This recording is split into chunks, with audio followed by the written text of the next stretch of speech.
Property से related scam and fraud बहुत common हो गए हैं। इनोसेंट बायर्स अपना ड्रीम फुलफिल करने के लिए, अपना ड्रीम लैंड परचेज करने के लिए अपनी सारी जमा पूंजी लगा देते हैं। प्रॉपर्टी डीलर्स, सेलर या फिर प्रॉपर्टी परचेज करने वाली कोई भी कंपनी बायर्स को इतना स्मार्टली इन्फ्लुएंस करते हैं कि बायर्स यानी कंज्यूमर्स ये समझ ही नहीं पाते कि प्रॉपर्टी परचेज करते टाइम उन्हें किन बातों का ध्यान देना चाहिए।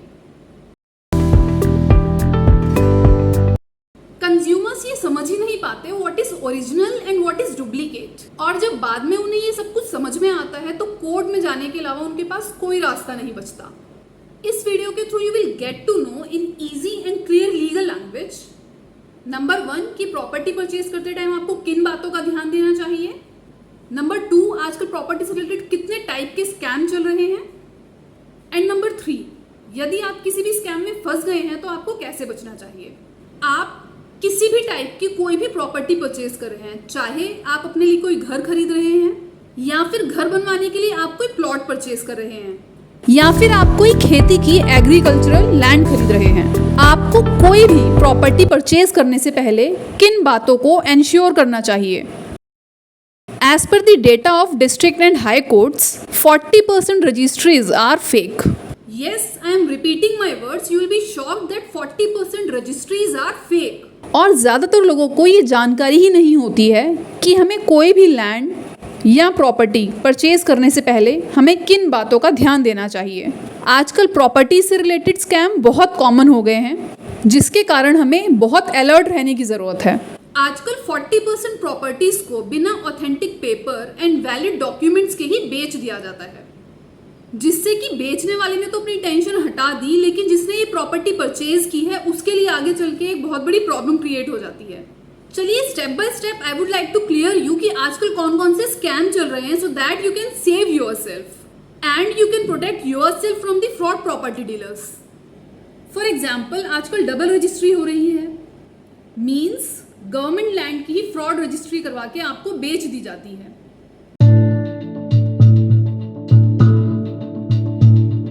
नंबर 1, ज़्यादातर लोग रजिस्ट्री या फिर खतौनी देखकर ही ज़मीन या फ्लैट परचेज कर लेते हैं, जो कि सही नहीं है, क्योंकि केवल रजिस्ट्री और खतौनी देखकर ही प्रॉपर्टी का पता नहीं लगाया जा सकता है। आजकल इससे रिलेटेड बहुत से फ्रॉड हो रहे हैं। फॉर एग्जाम्पल आजकल डबल रजिस्ट्री हो रही है। कितने स्मार्ट लोग सरकारी ज़मीन की ही मीन्स गवर्नमेंट लैंड की ही रजिस्ट्री करवा के आपको बेच देते हैं। ज़मीन का कोई केस कोर्ट में पेंडिंग चल रहा है, उसके बाद भी आपको ज़मीन बेच दी जाती है बिना बताए। या फिर आजकल कोर्ट में ये भी केसेस आते हैं कि ज़मीन दिखा दी गई और जब हैंडओवर देने का टाइम आया तो वहाँ पे कोई ज़मीन थी ही नहीं, उस ज़मीन पर ऑलरेडी किसी और का कब्जा था। लोन संबंधी ज़मीन, भौतिक कब्जा संबंधी ज़मीन, इन सब से आपको कैसे बचना है, चलिए स्टेप बाय स्टेप समझते हैं। Now I would like to tell you very important thing. सबसे पहले आपको प्रॉपर्टी की फर्स्ट एंड सेकंड रजिस्ट्री देखनी चाहिए। फर्स्ट और सेकंड से मतलब ये है, इसको एक एग्जाम्पल के थ्रू समझते हैं। मान लीजिए आप ए व्यक्ति से ज़मीन खरीद रहे हैं, तो वो तो आपको ज़रूर अपने पेपर्स दिखा देगा कि हमने बी व्यक्ति से ज़मीन खरीदी है।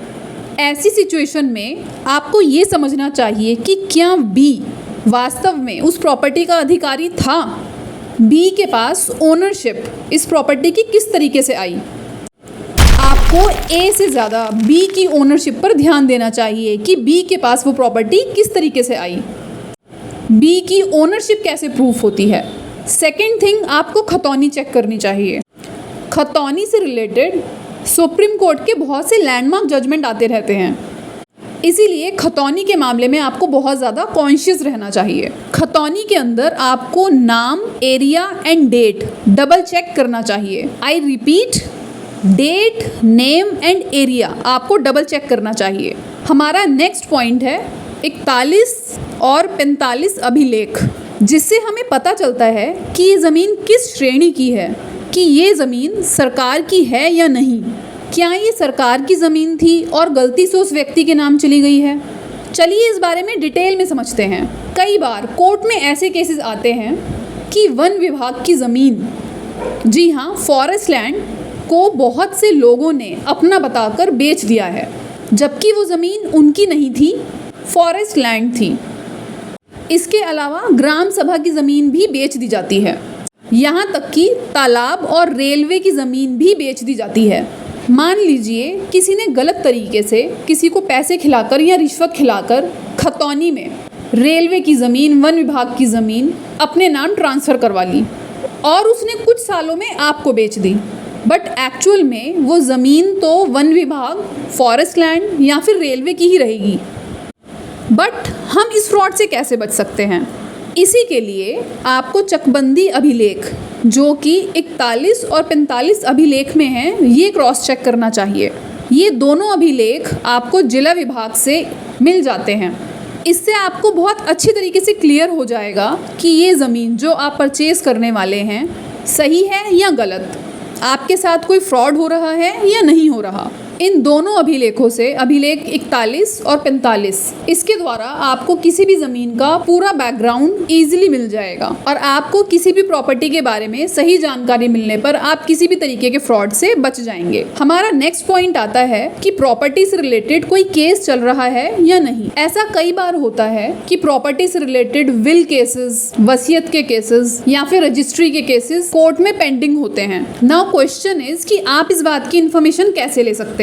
आप जिससे भी प्रॉपर्टी परचेज कर रहे हैं, आप सिंपली उनसे उनका कंप्लीट नाम कंफर्म करिए और उसी प्रॉपर्टी के नियरेस्ट एरिया में जो भी कोर्ट लगती है, आप उनके नाम से कोर्ट की ऐप के थ्रू पता लगा सकते हैं। Next and very dangerous is double registry. इसे हम एक एग्जाम्पल के थ्रू समझते हैं। मान लीजिए ए ने बी से 2016 में एक प्रॉपर्टी परचेज की। ए ने लापरवाही की और डॉक्यूमेंट्स को रजिस्टर्ड नहीं करवाया। ऐसी स्थिति में अभी ओनरशिप बी के पास है। जब बी के पास ही अभी तक ओनरशिप है, तब बी ने ही वो प्रॉपर्टी सी को बेच दी। अब सी ने अपनी प्रॉपर्टी के पेपर्स रजिस्टर्ड करवा लिए। अब सी इंटेलिजेंट है, इसलिए उसने अपनी प्रॉपर्टी के पेपर रजिस्टर्ड करवा लिए। बट इंटेलिजेंट होने के बाद भी सी ने एक फ्रॉड प्रॉपर्टी परचेज कर ली है। जी हाँ, सी के पास एक फ्रॉड प्रॉपर्टी आ गई है। इस टाइप के केसेस भी कोर्ट में बहुत कॉमन है और बहुत सारे केस पेंडिंग हैं। नाउ अगेन क्वेश्चन इज कि आप इस बात को कैसे पता लगाएं। ये प्रॉपर्टी आप जिस भी एरिया की प्रॉपर्टी परचेज कर रहे हैं, आप वहीं के नियरेस्ट रजिस्ट्रार ऑफिस जाकर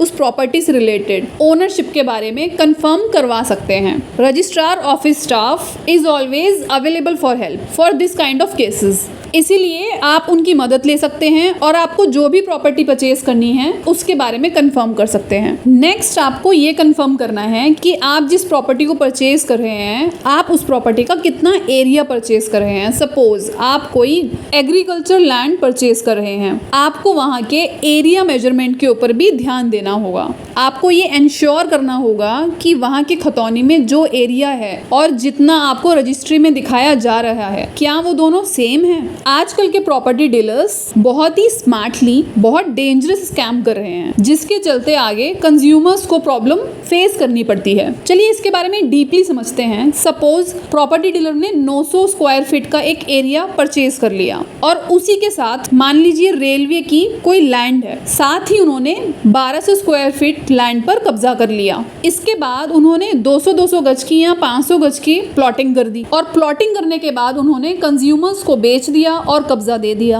आजकल 3, 4 या 5 या फिर उससे भी ज्यादा लोगों का एक ग्रुप बन जाता है, वो प्रॉपर्टी डीलर बन जाते हैं और इसी तरीके के काम वो कई बार करते हुए देखे गए हैं। इस तरीके से रिलेटेड केसेस भी कोर्ट में आना बहुत कॉमन हो गया है। अब इन केसेस में प्रॉपर्टी डीलर्स क्या करते हैं, वो आपको अपने 900 स्क्वायर फीट की खतौनी या रजिस्ट्री दिखाएंगे और आप तो उसमें से 500 स्क्वायर यार्ड ही परचेज कर रहे हैं, तो आपको वो ओनरशिप दिखा देंगे। लेकिन बाद में जिस जमीन पर उन्होंने कब्जा किया है, मान लीजिए वो जमीन रेलवे की थी, ग्राम सभा की थी, तालाब की थी या फिर किसी की पर्सनल प्रॉपर्टी ही थी, वो आपके पास कुछ टाइम के बाद आते हैं और अपनी ओनरशिप दिखाते हैं। बट आप ये समझ नहीं पाते हैं कि आपके साथ ये स्कैम कैसे हुआ है, क्योंकि उस टाइम आपने सारे पेपर्स क्रॉस वेरीफाई कर लिए थे। आजकल इस टाइप के स्कैम्स भी बहुत कॉमन हैं, जिनसे आपको बचना चाहिए। अब यहाँ फिर यही क्वेश्चन आता है कि आप इससे कैसे बचें। देखिए, आप जिस भी एरिया में ये लैंड परचेज कर रहे हैं, आप वहीं के कोई नियरेस्ट एडवोकेट से मिलिए और कॉमन कॉन्टैक्ट्स यूज करवाइए कि आप जिस डीलर के थ्रू ये प्रॉपर्टी परचेज कर रहे हैं, इस प्रॉपर्टी का क्या बैकग्राउंड है।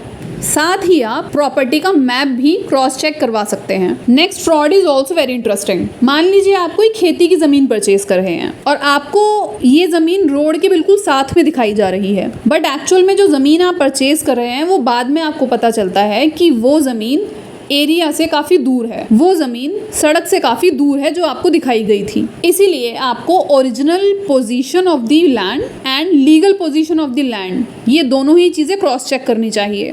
ये आप कैसे पता लगाएंगे? ये बात आप प्रॉपर्टी के मैप को क्रॉस वेरीफाई करके पता लगाएंगे। हमारा अगला पॉइंट है लोन की जमीन। आपको कोई भी प्रॉपर्टी परचेज करने से पहले ये कंफर्म करना चाहिए कि इस प्रॉपर्टी पर लोन है या नहीं है। बट आप वो कैसे चेक करेंगे? लीगल पैरामीटर्स के अकॉर्डिंग आप खतौनी चेक करवा सकते हैं। आप जो अपडेटेड मींस न्यू खतौनी होती है, आप रजिस्ट्रार ऑफिस जाकर 12 साला डॉक्यूमेंट के लिए, जिसको भूमि युक्त प्रमाण पत्र भी कहते हैं, निकलवा सकते हैं। यदि उस प्रॉपर्टी पर लोन है तब भी आपको इन दोनों डॉक्यूमेंट्स के थ्रू पता चल जाएगा, और यदि नहीं है तब भी आपको इसके अपडेटेड, जो कि हर 12 साल में अपडेट होती है, पता चल जाएगा। हमारा लास्ट पॉइंट है भौतिक कब्जा। आप जो भी प्रॉपर्टी परचेज कर रहे हैं, आपको ये डबल इंश्योर कर लेना चाहिए कि जिससे आप ये प्रॉपर्टी ले रहे हैं, क्या वास्तव में उसी का कब्जा उस प्रॉपर्टी पर है या ऑलरेडी किसी और का कब्जा भी इसके साथ में म्यूचुअल या ज्वाइंटली है। कई बार कोर्ट में ऐसे केसेस भी आते हैं कि आपने कोई प्रॉपर्टी किसी से परचेज कर ली,